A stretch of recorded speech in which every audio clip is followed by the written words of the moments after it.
Olá pessoal, como eu havia prometido já há algum tempo, vou contar a história de João Batista. Aqui estamos, né?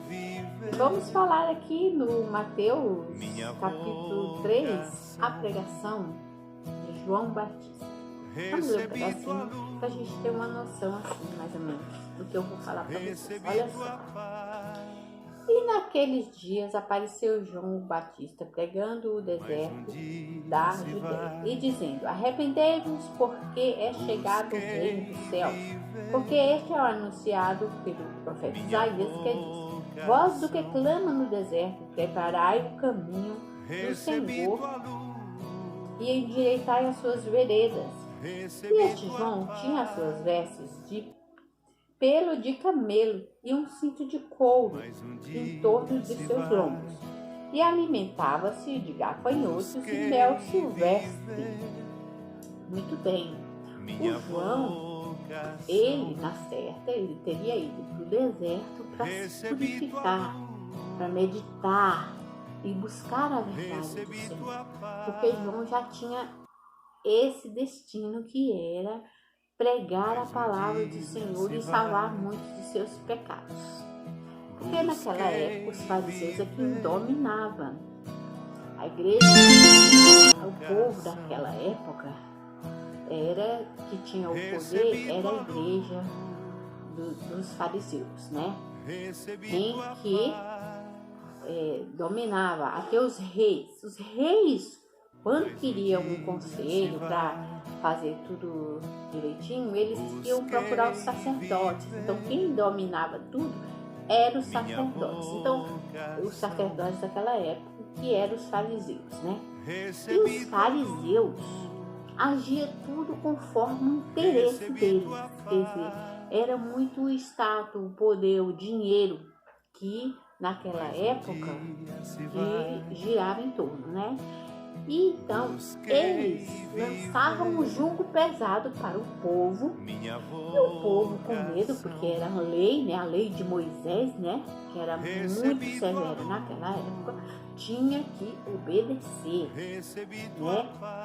Então Deus olhando aqui, não, está errado, o povo está idolatrando tanto a Moisés, está idolatrando tanto e obedecendo tanto aos fariseus, que está dando uma lei errada e não tá eles mesmos vivendo o próprio ensinamento. Deus viu que estava errado, então Deus enviou João Batista para anunciar a vinda de Cristo, porque Cristo teria que vir ao mundo para consertar o que estava sendo ensinado errado. Por isso é que existia naquela época os profetas do caminho, a igreja do caminho, porque Cristo era do caminho. Sabe o que é isso? O caminho. Quando Jesus ainda vinha no caminho, né? Naquela época eles não tinham uma igreja fixa como os fariseus. Eles ensinavam aqui, acolá, iam para vários lugares, vários países, e andavam nos desertos e procuravam as cidades mais longínquas, e lá eles pregavam a palavra do Senhor. Tá em mais ou menos em Atos. Em Atos vocês vão ver que os profetas, os que Deus chamou para o trabalho, né, da pregação, se espalharam, né? Se espalharam para vários lugares. Ali em Atos vocês vão ver como isso acontece. Então, mas a história aqui é do João Batista. Muito bem, a história de João Batista é muito interessante. Porque João, veja bem, ele se alimentava de mel silvestre e gafanhotos.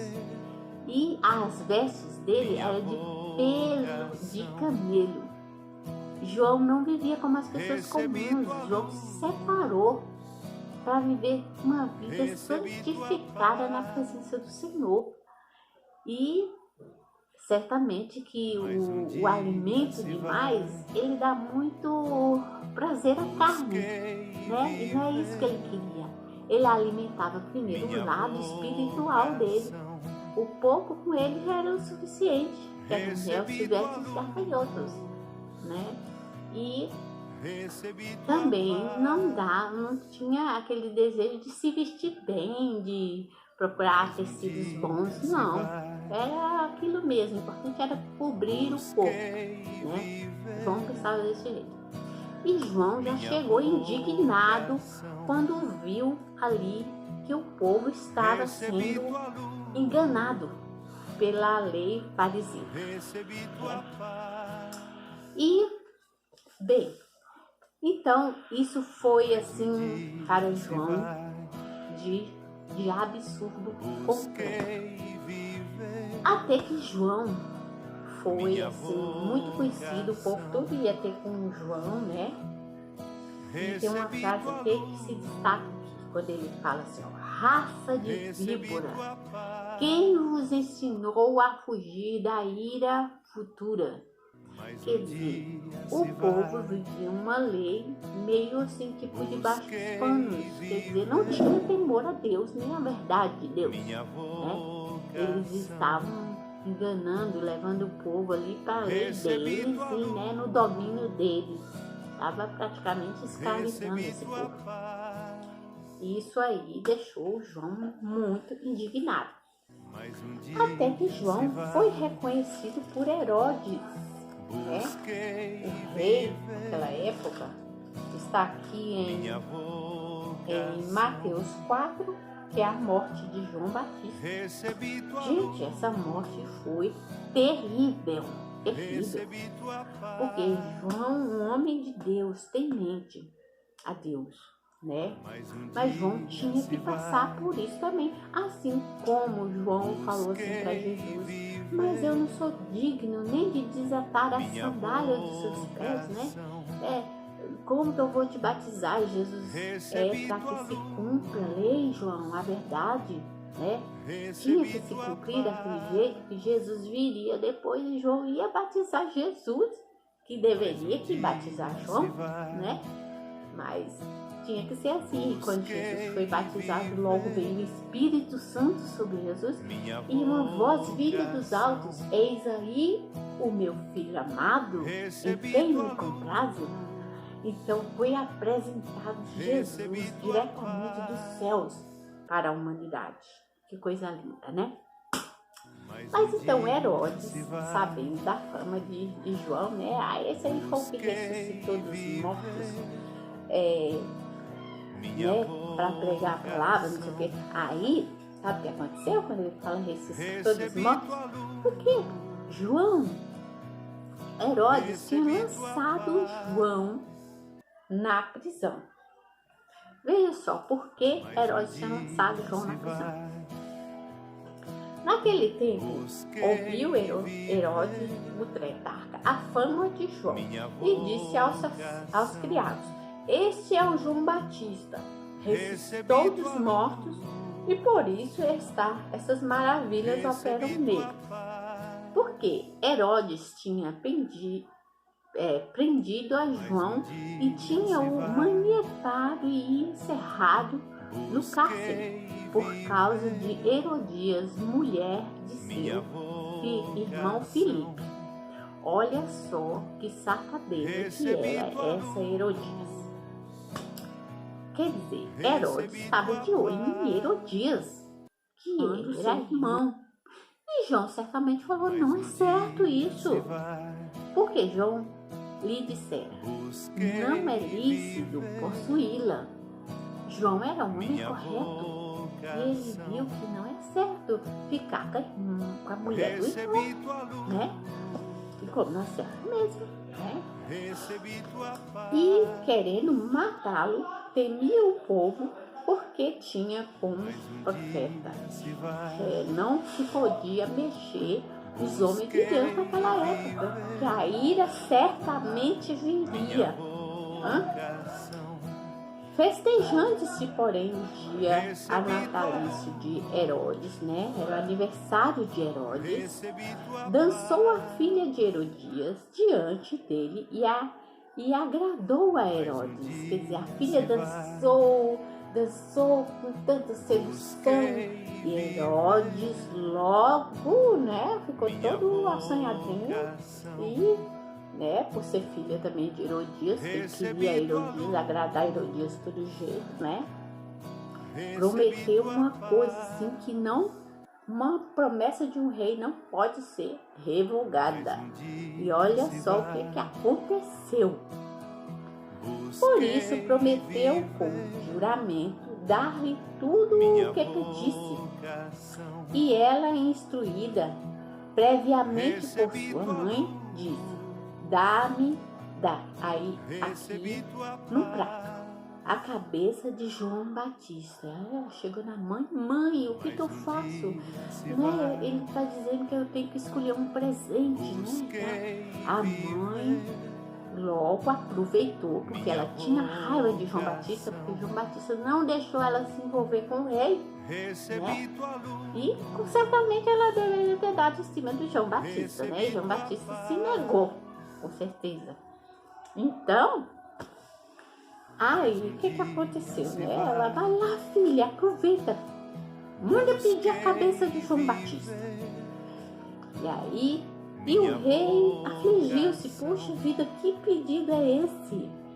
Mas por causa do juramento e dos que estavam à mesa com ele, ordenou-lhe e lhe disse, e mandou degolar João no cárcere, e a sua cabeça foi trazida num prato. Então, quando o rei falou para a menina: olha, pede o que quiser, posso te dar até a metade do reino, né?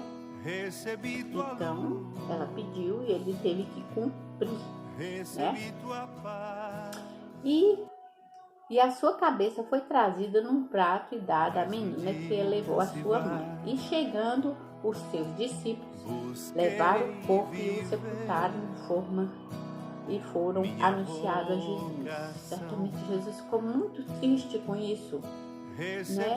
Mas Jesus sabia que era uma coisa que tinha que acontecer. Quando nós estamos aqui na Terra e estamos falando a verdade de Cristo, você vê que as trevas não combinam com a luz. Muitas vezes a pessoa está no pecado, mas ela não quer admitir que é um pecador. Então, quando uma pessoa lhe aponta com o dedo: você errou, você tem que seguir o caminho e tal, e a pessoa não quer, ela se enfurece, muito se enfurece, e é aí que leva à morte a vários missionários, a vários que estão indo pelo mundo afora falar a palavra de Cristo. Eles estão correndo risco de encontrar pessoas violentas, pessoas contrárias à verdade de Cristo, que vivem um mundo de pecado, que acha que pode dominar tudo, que é dono de seus próprios narizes, suas próprias vontades. Então eles não aceitam ser ensinados e instruídos na verdade de Cristo. E aí gera o quê? A morte aos missionários. É muito triste saber que os missionários aí fora no mundo estão sendo mortos, né, por causa de pregar o Evangelho, a palavra de Cristo, porque na verdade eles estão cumprindo com a verdade, com a vontade de Deus, que diz: ide por todo mundo e pregai o Evangelho, e todo aquele que crê será salvo. Então a intenção é que todos sejam salvos e vivam a vida eterna, prometida pelo Deus Todo-Poderoso. Muitos veem isso como uma fábula, a verdade de Deus. Ah, será que Jesus vai vir? Ah, será que vem? Jesus vai vir aqui na terra? Não sei o quê. É cada pergunta. Por que não lê a Bíblia? Por que não estuda a verdade de Deus para saber? Porque a verdade de Deus, a palavra de Deus, é quem vos esclarecerá. Amém? Obrigada. Ficamos por aqui por enquanto.